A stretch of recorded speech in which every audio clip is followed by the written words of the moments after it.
भजन संहिता 16 उसकी 1 आयत में लिखा है, हे ईश्वर मेरी रक्षा कर, क्योंकि मैं तेरे ही शरणागत हूं। मैंने परमेश्वर से कहा, तू ही मेरा प्रभु है, तेरे सिवा मेरी भलाई कहीं नहीं।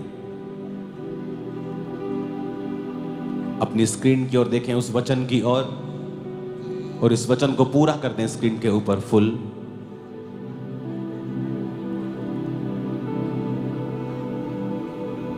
मैंने परमेश्वर से कहा, बोलो मैंने परमेश्वर से कहा, तू ही मेरा प्रभु है, तेरे सिवा मेरी भलाई कहीं नहीं। हे ईश्वर मेरी रक्षा कर, क्योंकि मैं तेरा ही शरणागत हूं। मैं तेरे ही शरणागत हूं।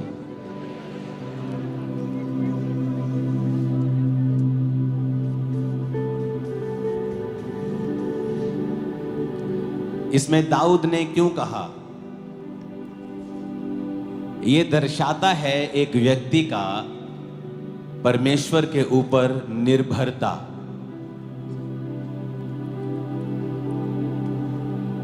राजा होने के बावजूद, उससे बाद या उससे पहले भी, जब आप परमेश्वर को अपनी निर्भरता दिखाते हैं कि परमेश्वर, जब एक समझ आ जाती है कि परमेश्वर तेरे सिवाय मेरी भलाई और कहीं नहीं, क्योंकि आपकी लाइफ में कई बार आप अपने रिश्तेदारों के ऊपर आस रखते हैं कि एक दिन ये मेरे जीवन में ऐसा करेगा, और परमेश्वर देखता है कि आपने अपनी आस जो है एक मनुष्य के ऊपर लगाई है, और वो आस परमेश्वर बार बार टूटने देता है और आपको, ताकि अपने करीब लेके आ सके। और जब आप ये बात समझ जाते हैं कि, और फिर परमेश्वर को उसने बोला कि परमेश्वर मैं तेरे ही शरणागत हूं। उसके बहुत से दोस्त थे। राजे का बेटा योनातन उसका मित्र था, ऐसा मित्र जो उसके लिए अपने प्राण दे सकता था, जिसने अपनी राजगद्दी त्याग दी थी और कहा था कि ये तेरी है, जबकि वो कोई मोहल्ले की प्रधानगी नहीं त्यागता किसी के लिए, एक देश की प्रधानगी त्याग दी थी। वो उनसे प्रेम करता था, लेकिन फिर भी दाऊद की जो आस थी कि परमेश्वर मैं तेरे शरणागत हूं, मैं तेरे अंडर हूं, मैं तेरे पास आया हूं, और उसको मालूम था कि तेरे सिवाय मेरी भलाई और कहीं नहीं है। जब आप इस बात को समझ जाएंगे कि मेरी परमेश्वर जो भलाई है वो तेरे सिवा कहीं नहीं है, आप अपने रिश्तेदारों से प्रेम करेंगे, हाँ करेंगे। आप लोगों से प्रेम करेंगे, आप लोगों के ऊपर आस नहीं रखेंगे। जब दाऊद ने कहा परमेश्वर मेरे सिवा, तेरे सिवा मेरी भलाई और कहीं नहीं है, प्लीज हटा दो इसको जो उड़ा रहे हो तो। उसने कहा अब तीसरी आयत को पढ़ो। उसने कहा पृथ्वी पर जो पवित्र लोग हैं वो ही आदर के योग्य हैं, उन्हीं से मैं प्रसन्न रहता हूं। अब दाऊद सच्चाइयां बयान कर रहा है कि जो पृथ्वी पर पवित्र लोग हैं वो आदर के योग्य हैं।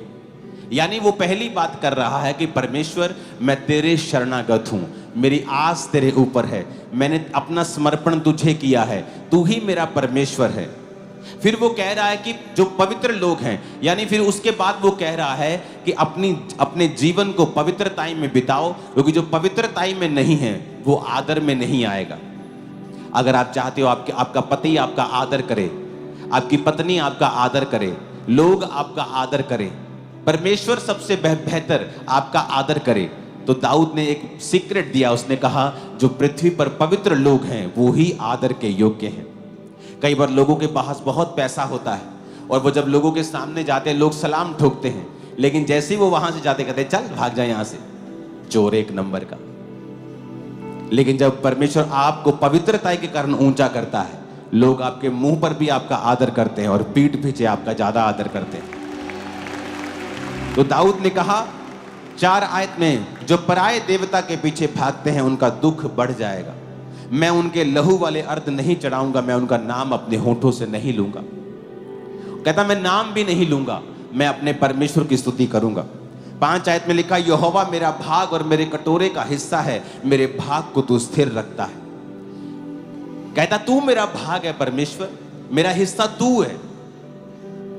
फिर कहता मेरे भाग को तू स्थिर रखता है।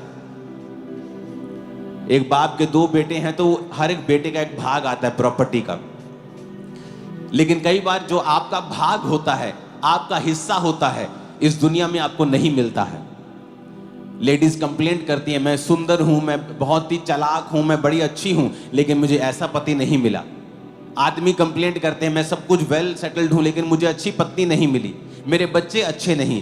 क्योंकि बाइबल कहती है, परमेश्वर कहता कि मैं तेरे भाग को स्थिर रखता हूं। मैं तेरा भाग, जो तेरा धरती पर भाग है ना, जो तेरे धरती पर जो हिस्सा मैंने तेरे लिए रखा है, मैं स्थिर रखता हूं।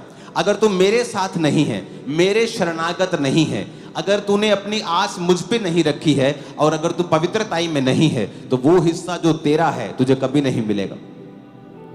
दाऊद कहता है 6 में, मेरे लिए माप की डोरी मन भावने स्थान में पड़ी और मेरा भाग मन भावना है। परमेश्वर कहता है मैं तुझे मन भावना भाग दूंगा। एक जगह एक कई बार होता है ना, आप फॉरेन में चले जाओ तो एक बड़ी सारी कॉलोनी कटती है, तो कुछ कॉलोनी में कुछ मकान महंगे होते हैं, कुछ सस्ते होते हैं। जो पानी के नज़दीक होता है, किसी कम्युनिटी के नज़दीक होता है, किसी जिम के नज़दीक होता है, मार्केट के नज़दीक बड़ा होता है, वो महंगा होता है। दाऊद कहता है कि जो मेरे मापने की डोरी है, कहता वो ऐसे स्थान में पड़ी जो मन भावना है।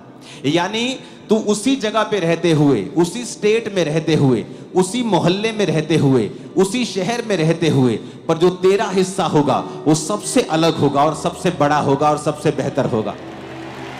और अगर आप इसे इब्रानी भाषा में पढ़ेंगे, क्योंकि ये इब्रानी भाषा में बाइबल पुराना नियम लिखा गया था, अगर आप इसे इब्रानी भाषा में पढ़ेंगे तो आप इसमें वचन जो पढ़ेंगे, इसका मतलब आत्मिक नहीं है। जो इस लाइन का मतलब शारीरिक आशीषें हैं। कई बार वो आत्मिक आशीषों का जिक्र करता है, कई बार वो शारीरिक आशीषों का जिक्र करता है, क्योंकि परमेश्वर ने अब्राहम को दोनों आशीषें देने का वायदा किया था कि मैं तुझे आसमान की, मैं तुझे आत्मिक और शारीरिक दोनों आशीषें दूंगा।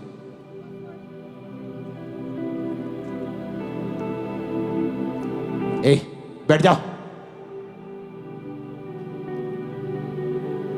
अपने पड़ोसी को बोलो, मेरे लिए माप की डोरी मन भावने स्थान में पड़ी और मेरा भाग, नहीं, डिक्लेयर करो, मेरा भाग मन भावना है। नहीं, ये मजा नहीं आया, डिक्लेयर करो इसे जरा। आमीन। कहता मेरा भाग मन भावना है। सेम जगह, सेम मोहल्ला, सेम नगर, सेम स्टेट, पर कहता जो मेरा भाग है वो मन भावना है। ये परमेश्वर के लोगों का हिस्सा है। किनका? जिनका जो खुदावंद के शरणागत हैं, जो एक ही परमेश्वर को मानते हैं, जिन्होंने अंदर से ठान लिया है, जो समझ चुके हैं कि परमेश्वर तेरे सिवा मेरी भलाई और कहीं नहीं है, जो पवित्रताई में चल रहे हैं, जिनका परमेश्वर सिर्फ एक है, जिनके होंठों पर सिर्फ परमेश्वर का नाम है। वो कहते हैं कि फिर मेरे कटोरे का जो हिस्सा है, मेरा भाग है, उसको परमेश्वर स्थिर रखेगा और मेरा भाग मन भावना होगा। मन भावना। सारे बोलेंगे वाओ, आपके जैसी ब्लेसिंग हमें भी चाहिए, आपके जैसी ये चीज हमें भी चाहिए। आपका हिस्सा ऐसा होगा इन जीसस नेम। 7 आयत में लिखा है, मैं यहोवा को धन्य कहता हूं। आपके मुंह से परमेश्वर की स्तुति निकला करेगी, आप परमेश्वर को धन्य कहा करेंगे, क्योंकि आपने खुदाबंद की बेहतरी को, उसकी ब्लेसिंग को देखा होगा। क्योंकि उसने मुझे सम्मति दी है, वरन मेरा मन भी रात में मुझे शिक्षा देता है। आप देखेंगे जब आप परमेश्वर के वचनों पे चलना शुरू करते हैं, आप कई बार अकेले बैठे होते हैं और परमेश्वर आपसे बात करना शुरू करता है। आपका मन आपको शिक्षा देता है कैसे बेहतर करना है अपनी जिंदगी को, कौन से पाप हैं, कौन सी कमियां हैं जिनको अपनी जिंदगी से निकालना है। कहते तेरा मन भी रात को तुझे शिक्षा देगा जब तू परमेश्वर के साथ जुड़ा हुआ होगा, जब तू रोज वचन को पढ़ेगा, परमेश्वर के साथ समय को बिताएगा, अपनी आस खुदा पे रखेगा, तेरा मन रात को तुझे शिक्षा देगा। 8 आयत में लिखा है, मैंने यहोवा को निरंतर अपने सम्मुख रखा है, इसलिए कि वह मेरे दाहिने हाथ रहता है, मैं कभी ना डगमगाऊंगा। मेरा हृदय आनंदित, मेरी आत्मा मगन हुई और मेरा शरीर भी चैन से रहेगा। कहता मैंने यहोवा को निरंतर अपने सम्मुख रखा है। कोई परमेश्वर को अपने सामने कैसे रख सकता है? यह कोई कुर्सी थोड़ी है कि आपने सामने रख दी, या कोई चीज थोड़ी है कि आपने अपने सामने रख दी। इसका मतलब है परमेश्वर को सम्मुख जानकर सारे काम करना।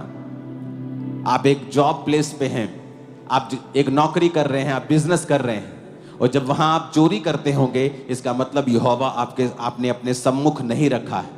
अगर आपके सम्मुख आप यहोवा को जान के चलेंगे, आप चोरी करते हुए डगमगाएंगे, आपके हाथ कांपेंगे।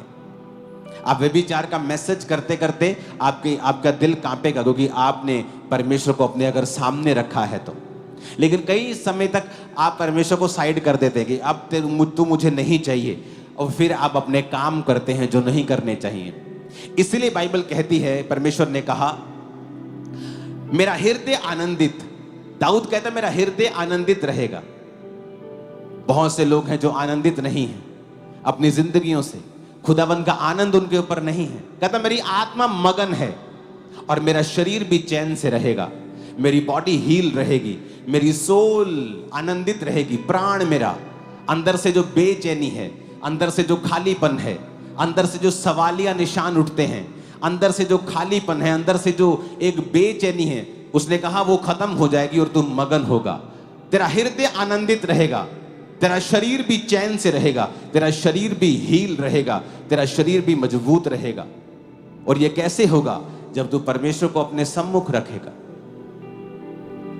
जब तू पाप करने लगेगा और सोचेगा नहीं परमेश्वर मेरे सामने खड़ा, मुझे देख रहा है। अगर तू गलती करेगा तो उसकी माफी मांगे, परमेश्वर के सामने चला जाएगा, दोबारा ना दोहराने का वायदा करेगा और खुदाबंद को फिर अपने सामने रखेगा। अपने जीवन में तू चलेगा परमेश्वर को सामने जानकर, बिजनेस करेगा सामने रख के, जॉब करेगा सामने रख के, सेवा करेगा सामने रख के। कहता अगर तू यहोवा को अपने सम्मुख रखेगा, तेरा हृदय आनंदित रहेगा, तेरी आत्मा मगन रहेगी, तेरा शरीर चैन में रहेगा।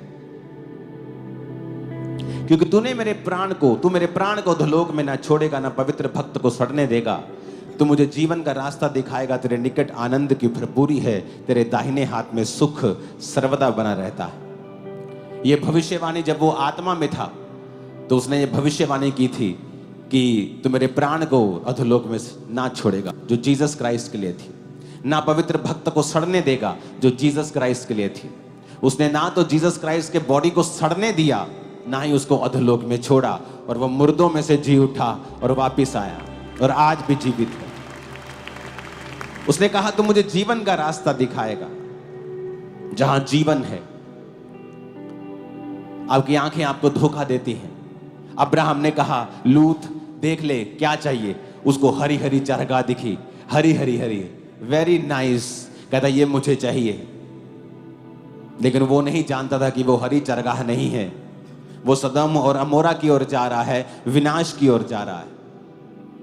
आपकी आंखें आपको धोखा देती हैं। परमेश्वर ने कहा अगर तू मेरे साथ वफादार होगा तो मैं तुझे जीवन का रास्ता दिखाऊंगा। मैं तुझे दिखाऊंगा कि जीवन का रास्ता, सही रास्ता क्या है। तेरे बिजनेस में, तेरी जॉब में, तेरे फाइनेंस में, तेरी फैमिली में, तेरी सेवकाई में, तेरी सेहत के लिए मैं तुझे रास्ता दिखाऊंगा। तेरे निकट आनंद की भरपूरी है, तेरे दाहिने हाथ में सुख सर्वदा बना रहता है। अगर उसके निकट रहेंगे तो आनंदित रहेंगे। दाहिने हाथ का मतलब है परमेश्वर के साथ राइट होकर चलना, सही होकर चलना। जब भी दाहिने हाथ का जिक्र आता है तो इसका मतलब है right standing with God. Righteousness का मतलब है राइट स्टैंडिंग विद गॉड। दाहिने हाथ का मतलब है खुदा के साथ सही चलना। जब आप परमेश्वर के साथ सही चलते हैं, सब कुछ सही करते हैं, दाहिने हाथ खड़े होते हैं, यानी प्रभु के साथ सहमत होते हैं, तो उसने कहा सुख उसके दाहिने हाथ में सर्वदा बना रहता है। कोई क्रिश्चियन आपको नहीं मिलेगा, रियल क्रिश्चियन, आज दुखी सुखी, फिर कल दुखी, फिर परसों सुखी। आपको हमेशा वो सुखी मिलेगा। परीक्षा में वो हो सकता है, लेकिन सुख उसको छोड़ के कभी नहीं जाएगा। ये आपका और मेरा हिस्सा है। आमीन। साथ चाहिए मेरे को, चर्च साथ चाहिए। आमीन। ऊंची आवाज में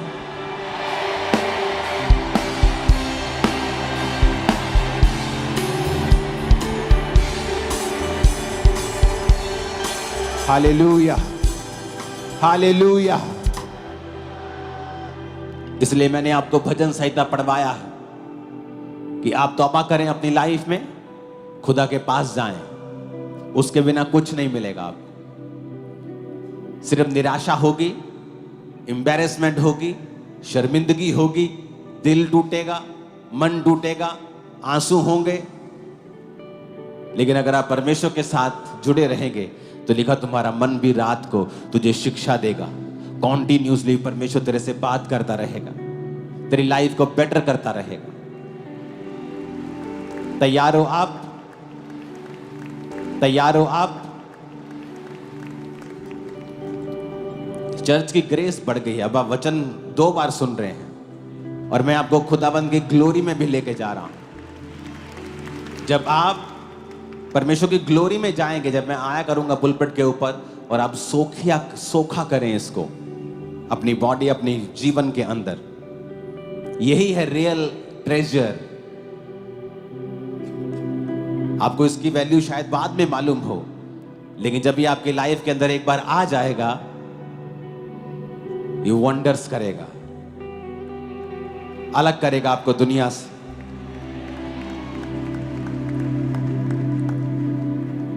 अपने हाथों को उठाओ,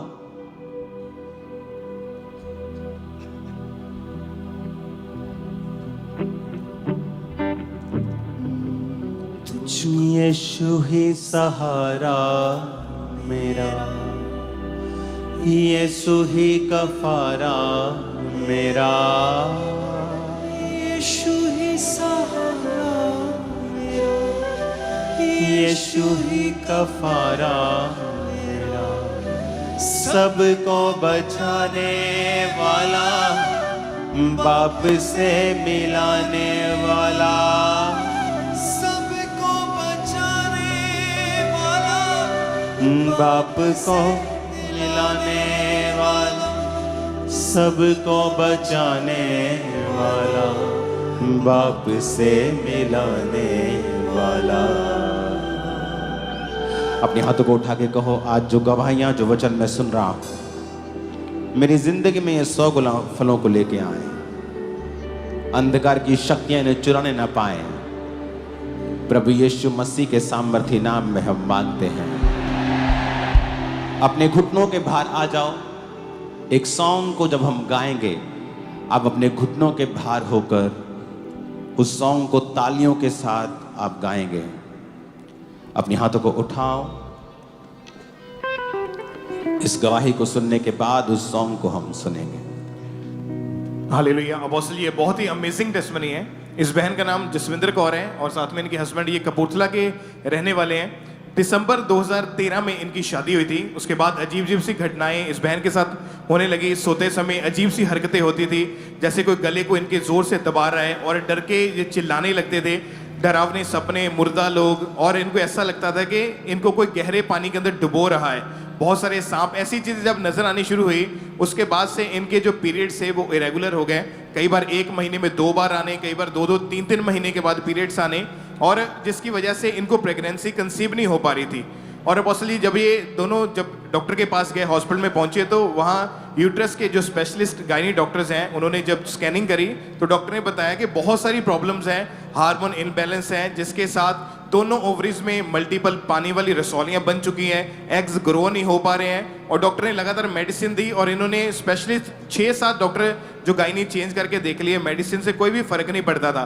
और लगातार 2 साल तक इनको हर हफ्ते में 2 बार एग फॉर्मेशन के लिए इंजेक्शंस लगते थे और लगातार इन्होंने दवाइयां खाई, लाखों रुपए खर्च कर दिया, पर 1% भी सुधार नजर नहीं आया, कोई फायदा नहीं था। और लास्ट में अपोस्टल जी जब डॉक्टर के पास गए, उन्होंने क्लियर बोल दिया कि IVF और IUI ही इसका हल है, इसके बिना प्रेगनेंसी नहीं हो सकती है। और उसकी भी हम कोई गारंटी नहीं देते, क्योंकि आपका जो केस है वो बहुत बिगड़ चुका है। IUI IVF की बात सुनी तो अंदर से पूरी तरह से दोनों हस्बैंड वाइफ टूट चुके थे, मेंटली अपसेट हो चुके थे, बिहेवियर अजीब सा हो चुका था, और हमेशा ख्यालों में यही सोचते रहते थे कि हम पता नहीं अभी हमारी लाइफ का क्या बनेगा। लोगों ने भी दूरियां बनानी शुरू कर दी, अपने बच्चों को इनके पास नहीं आने देना। प्रेगनेंसी, जो लेडीज होती थी, प्रेग्नेंट लेडी, वो अपने आप को इनसे छुपा लेती थी। और यहाँ तक कि इस भाई के घर वालों ने भी इतनी दिल दुखाने वाली बातें बोली कि अगर तेरे बच्चा नहीं हुआ तो तुझे प्रॉपर्टी का हिस्सा भी नहीं देंगे। और इस बात को लेकर दोनों हस्बैंड वाइफ टूट चुके थे। ये भाई खुद मोबाइल रिपेयरिंग की इनकी अपनी शॉप है। जो भी कस्टमर आते हैं, इनके दोस्त आते हैं, वो सभी पूछते तेरे बच्चा क्यों नहीं हो रहा, क्या रोग है, शादी को इतना समय हो गया है। इन सवालों के जवाब इनके हस्बैंड के पास बिल्कुल नहीं होते थे। शर्मिंदगी महसूस और घुटन महसूस होती थी। हस्बैंड वाइफ के अंदर लड़ाई झगड़ा रहना शुरू हो गया था और एक दूसरे को देखना तक ये पसंद नहीं करते थे। इतना अंदर से ये दोनों ही टूट चुके थे और अपोस्टल जी बहुत बार इन्होंने अपने आप को खत्म करने का सोचा।